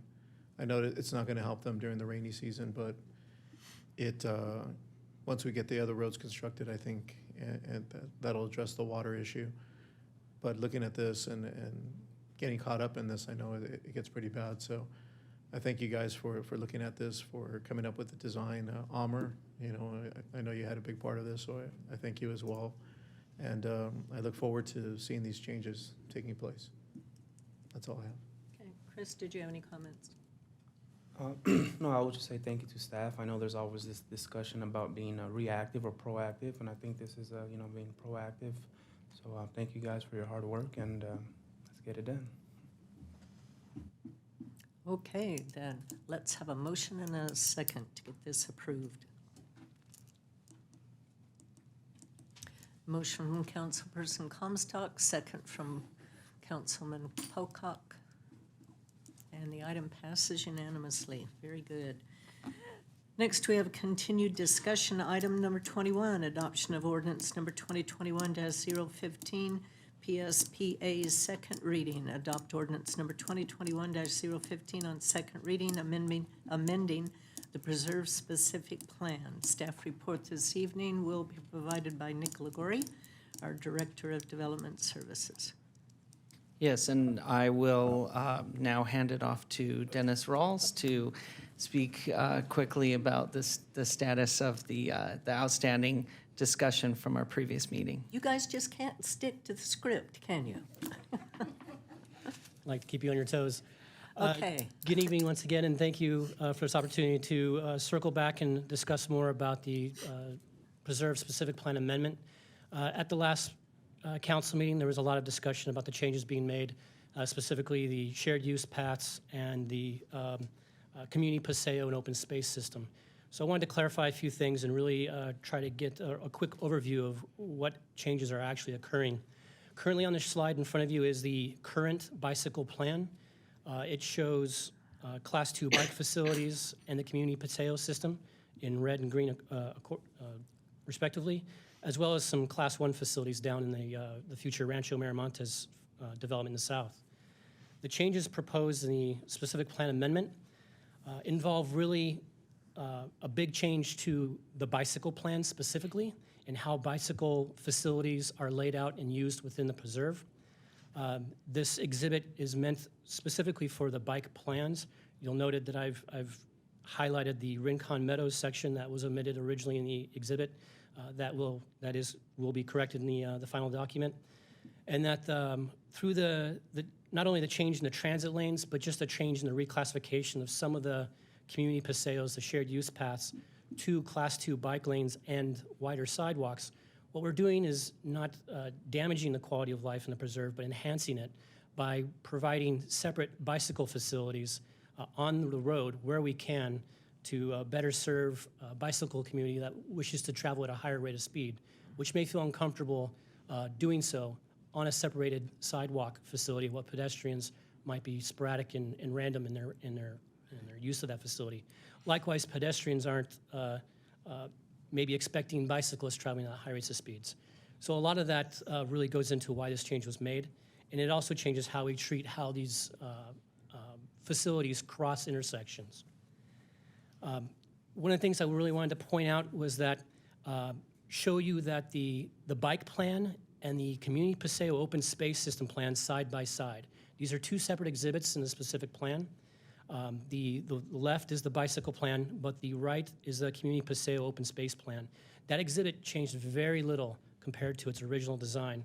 There's some realignments of Hellman to the north of Kimball that occurred from the earlier the adoption, and then some realignment near Legacy Park, specifically for the Equestrian Trail. The Equestrian Trail was going to be a separate facility from the street, but as development has occurred and as we've reanalyzed how the Equestrian Trail should connect in the area, we felt it'd be better served if it was adjacent to Legacy Park. So that changes there. There's also a small segment of roadway. I'll point to it with the mouse here. Right here, this was part of the community paseo. This road was meant to be a local collector initially. In the update, it's thought that this is better served as just a local road, which does not have a community paseo on it. However, that change is subject to future approvals as that piece of the development comes in. So should City Council feel strongly that that community paseo is best served in that street, when this part of the preserve plan comes before the City Council for consideration and the Planning Commission, staff can certainly work to make sure that that is re-included in the plan. But really what I wanted to really just show is that the community paseo system did not change. We did not remove anything. All of those areas highlighted in green on the right are wider concrete areas separated from the street. The public will, that it is always intended for the public to use as a recreational facility, whether they're walking their dog, taking a leisurely stroll with their family, jogging, or even traveling slowly with a bicyclist. All of that can be done on this facility. And it's not intended to change that use of the facility. What the language change and these proposed changes really intended to do is allow us to put higher speed bicyclists back on the streets where we can, where they feel more comfortable, where it's safer for them and for the pedestrian public who might be using the open paseo system, and to allow us to design intersections, crossings that better serve the safety and the use of those users. So that is the intention with these changes, and I'm happy to answer any questions. Thank you very much. Thank you very much. I know being one that walks two dogs at one time, and I use rolly leashes because that way they can travel 3 times the amount of distance I can. When you combine bicycles with dogs and you can't hear those bicycles coming up, it can be pretty dangerous. So I applaud you for making this change, because I think it's far safer for pedestrians to not have bicycles going high speeds on the same path. So I'm very impressed with what you came up with. Comments? Walt, any comment? Thank you. I have a couple. At the first reading, Nick told us that 23 years ago, traffic was different than it is today, and we had some changes to make. And I believe this is part of it. He also mentioned that buses can trip the green lights, so that makes the buses travel better. and they keep the buses out in the fast lane. And we haven't changed the cross-section of the, like Dennis said, we haven't changed the cross-section of the streets at all. All we're doing is doing some restriping, so I don't see a big deal there. And like an original reading, city manager said, we're not married to this. If it doesn't work, we can change it back again. And also remember, this approval is critical to the Lewis company and the school district, where they can't get the school started, school project started until they get this item concluded. So I like it. I think we should pass it and make it go forward. Thank you. Karen? Mayor, I have a little different perspective of this, although I do appreciate Dennis explaining the bike paths a little bit better for us. I expressed my concerns in both the December 2nd meeting and the following meeting after that about some of the language in constructing the paseos and the paths, the shared use paths, as well as the redesign of Main Street, in addition to some of these other things. And my concern is that the way we've changed some of the language, even though Dennis explained that the reason we changed it was, more to impact the Main Street area. I was concerned about some of the changes in the language for construction of those paths and different things in the entire plan itself, as well as some of the changes that were proposed in the Main Street design. And I shared this with the city manager, that my perspective was that the plan to me seemed a little bit inverted, like what staff was proposing now on Main Street with the removal of the parks and a couple different things, I felt was removing like a sense of charm or downtown feel where people are going to want to gather and have coffee and do different things, versus what was originally proposed in the plan before the changes were made. And my original concern to that was not just for me, like the look and the feel, or what we could lose there in the charm, including what, if you look at what we're trying to do here down the road, is create that feel again, that once we were to lose that concept, that I thought it would change the feel of that neighborhood indefinitely, as well as my concerns that we hadn't really gotten any feedback from residents. So this is a hard one for me, although I do understand what staff is trying to accomplish here. And I would entertain, any other way. We certainly know when this council wants to, delay construction of a school, but there has to be a way for us to, find a compromise on that if we don't want to, take this in its proposed state and do something different. But those are my comments for the moment. Okay. Chris? No comments at this moment, Mayor. Okay. Mark?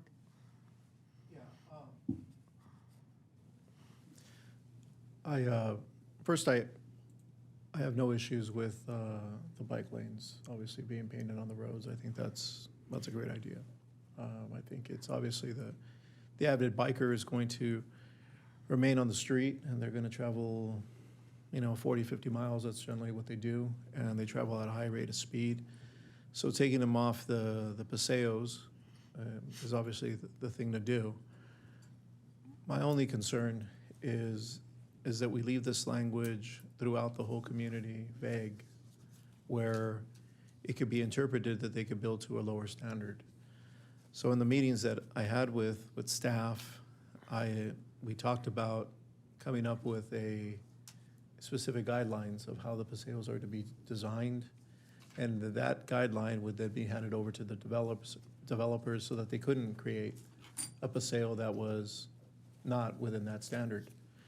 And that's what I was kind of hoping that we were going to be looking at, something along those lines, where we were going to come up with a concept, and that we were going to say, okay, well, hey, the walkways will be 10 feet wide, the driveways will be 10 feet wide, they can't do this.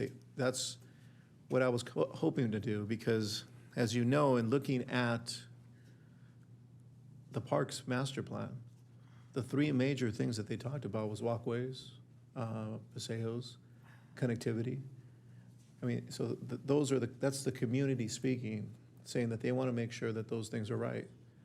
So although I agree with what you guys are doing and I want to make sure that if I vote for this, that we don't leave that language vague, that we hold the builders to a standard that they can't change later and say, you know what, you guys left this kind of vague, so now we can put a, smaller walkway, a smaller driveway.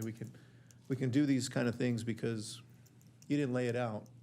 And my understanding in talking to Amer is right now we don't have a specific design for a paseo. And I think that's important to do, especially when we're currently only a third built out. We need to make sure that this is in place for the remainder of the community because, like we've already found out, this is important to the community. And right now, in my opinion, we don't have enough park space in the preserve for the amount of residents that we're gonna have. So when we projected the park space that we had, we projected it for 35,000 residents. We already know we're gonna surpass that. We already know we're gonna be closer to 50,000. So those paseos are going to be important because they're not gonna have the park space that they should have because we're gonna be a little under, because we estimate a little under. So that's why these things are so important. So I don't mind what you're doing, I actually like it. But I just wanna make sure that if we're gonna move forward with this, that we set a standard so that the future developers that develop in this area don't change the standards. And that's my only comments. I guess I'm a little confused. In looking at the maps, there are specific widths of the paseos. So I'm a little confused as to why Mark says that there's no standard. To me, it was pretty clear on the maps that they have to be a certain width, 10 feet, or, where the bike lanes are shown. So I'm a little confused why he feels there's no standard. So the width of the paseos is established in the specific plan, but what's not established is the designs at intersections. So you can have a 10-foot wide paseo or a 13-foot wide paseo come to a street intersection, and then there's no specification for the width of the ramp and the traffic control to move those people across the streets. And so what's been expressed to us is we want to make those facilities as wide as possible to enhance their usability. And so what city staff would need to do is actually a specific engineering exercise to go through and look at these various intersections to be able to design them so that way we can impose that as a condition on the developer, say it shall be designed in this way, instead of leaving it up to their engineer to come up with a solution that we would plan check.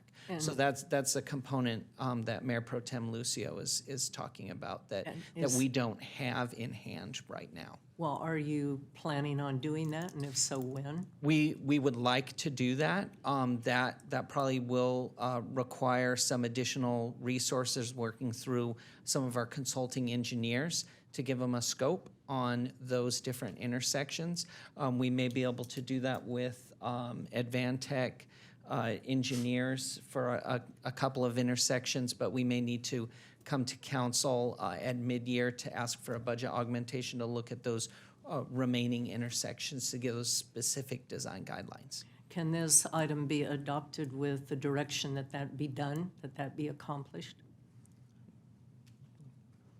Yes, certainly, and particularly since those would come back as conditions of approval anyway, there's still that opportunity to include that detail when the actual project comes to this council. But if this council wants to provide as an approval of the second reading, also direction to staff to start developing those guidelines for the intersections, that's appropriate. Okay, I think that would be very appropriate action. Also, as far as the whole school layout with the park and doing away with I think it was the 3-acre park in the middle of the community center. I understood why staff came up with that recommendation to put the school and the park more in a safe area. a 3-acre park is not that big, and I cannot personally, I cannot imagine families being there, playing ball, that sort of stuff, have balls possibly go into traffic lanes and possibly having a child, hit. So I see no problem in combining that park with the schools. And I mean, the school is desperately needed. We've fought, Karen, you did an outstanding job fighting for that school and finally got the thing approved. I don't want to hold that up. And I think moving that 3-acre park, combining it with the school is the appropriate thing to do. And I think it's still going to be a very charming, warm, welcoming plan down there. There will be a lot of walking paths. Oh, gosh.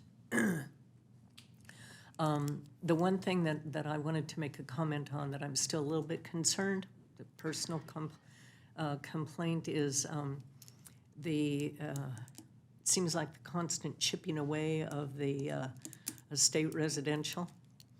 And I understand why staff wanted I think it's a 10-acre park down there, which would use up some of that estate residential. But, we have one shot to give people alternative housing. And the more we do away with things like estate residential, the more opportunities we're taking away from people to stay in town and maybe, change their lifestyle. So I would really like staff to reconsider reestablishing that estate residential the way it was, and perhaps taking a little bit of that park acreage away and moving it to the park that's going to be further west, if that makes sense. There's another smaller park, enlarging that one so that it's more of a sports park instead of making the one by the estate residential the sports park. So, personal comments. Okay, any other further comments on this item? Yes, if I can make a comment, Mayor Eunice. Yes. I guess one thing that comes to my mind is that, and I know it's been talked about before, is that we, with this specific item, there's just this one shot we have, right, at making this right for the residents, for staff, and for the council.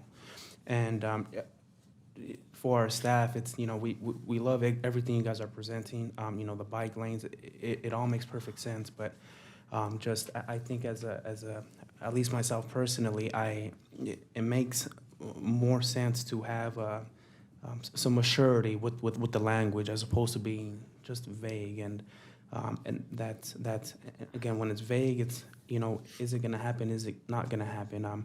10 years, 15 years down the line, I don't want to be in a position where it's like, well, City Council in 2022 had the opportunity to talk about this, but it just kind of went by the wayside.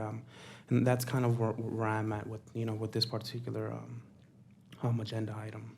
So would you agree putting that language in there to have the standards on the intersections? Well, I would like more specifications. I think that provides a surety to the homeowners currently and people, homeowners who will move into those areas down the line. I know a lot of homeowners do make decisions based off of, some of these plans. Hey, 5-10 years down the road, this is what this area is going to look like. So again, I just think more clarification and more surety to the residents and to the council, I think would be appropriate, but okay. Those are my comments. Then I think part of the motion could be that, help me word it, so that those standards, the intersection standards, right? What Mark was referring to, so that we know what's going to be designed, that staff is tasked with accomplishing that. Right. To ensure that we have those standards implemented. Right. If I may suggest, so if council were inclined to adopt this the second reading, and also include a direction to staff to come back with proposed standards, whether that be using a consultant or whatnot, for uniform system of the connections of the paseos at intersections. That could be the companion piece. As I mentioned, and maybe this is a response to Councilmember Flores' comment, the city still has the discretion to impose these requirements as conditions of approval when the actual development comes forward. But what I'm hearing is the council wants some uniform standard that applies to the development whole scale, and that would be an appropriate direction to staff. Well, and rather than waiting for each development to come forward, that way we have uniformity, right? Throughout the whole thing without ambiguity of wondering, what development's going to come up with what. And to piggyback what the mayor is saying, sometimes we get a development that's been already approved by the planning commission, but if they don't have set standards already in place, then the planning commission could just look at it and say, well, it fits, it makes sense, we're just going to approve it. And then we would then have to then kick it back and say it didn't meet what we initially talked about.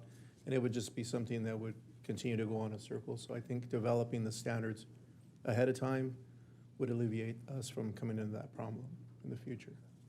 Okay, and with that understanding, I would ask for a motion and a second for item number 21, with the inclusion of those requirements. Oops, gotta get back. Yeah, some kind of, no, I'm sorry, what exactly or what's the? The standards are going to be written and part of this document. Okay. Okay, so that we have a surety that there will be consistency throughout. Okay, there's a motion from Walt Pocock, second from Chris Flores. Please vote.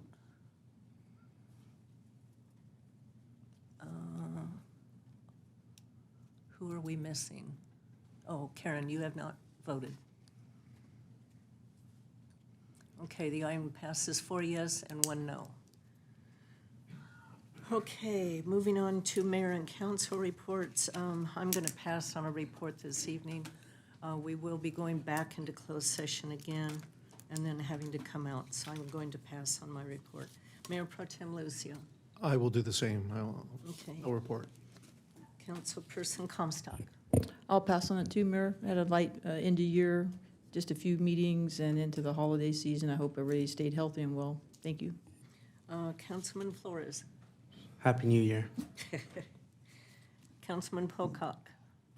Just have one thing, the Economic Development Committee met yesterday, and we discussed some changes in development, what looks promising at the Ben Franklin Center. Oh, good. We look forward to hearing about that. City manager's report. I have no report, Mayor. Okay, city attorney report, Mr. Galante. No report, thank you. Happy New Year all. Thank you. Chief Simmons. Happy New Year. Okay, Dave Williams. I'm actually not going to go there. I actually want to take a page out of. Well, come up to the lectern. Thank you, Mayor, Council. I'm sorry, I don't want to keep this long. I just want to take a page out of Chaplain Spradlin's book. As you know, that I was appointed back in August. I took my post officially on December 31st, and I'm big picture realizing all of the need for collaboration and support. And so I want to thank the council. I want to thank City Manager Ballantyne for all his support, and just say thank you. And I'm looking forward to the future. Thank you. Well, we're looking forward for you being here too. Thank you. Okay, with that, we are going to recess back into closed session.